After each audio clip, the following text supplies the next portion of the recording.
আরে মালিক, তুমি আমাকে আস্তে আস্তে বের করো, আমার ভেতরে কিন্তু অনেক নরম। আরে মালিক, তুমি আমাকে এইভাবে ন্যাংটা করলে কেন? কি করবে? আমি তো কোনো কিছু বুঝতে পারছি না। মালিক, তুমি আমাকে ন্যাংটা করেছো ঠিক আছে, কিন্তু তুমি আমাকে চাকু দিয়ে এইভাবে কাটছো কেন?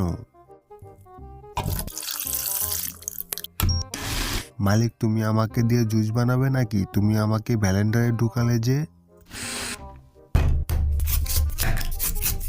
আরে আরে মালিক, তুমি আমাকে এইভাবে কাটছো কেন? কি করবে?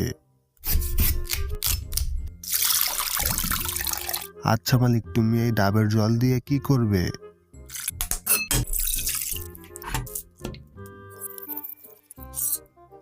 মালিক, তুমি দেখি ডাবের জল দিয়ে জেলি বানিয়ে ফেলেছো। আচ্ছা মালিক, জুসটা কেমন হয়েছে খেয়ে বলো তো। আর হ্যাঁ বন্ধুরা, তোমরা লাইক সাবস্ক্রাইব করতে ভুলো না কিন্তু।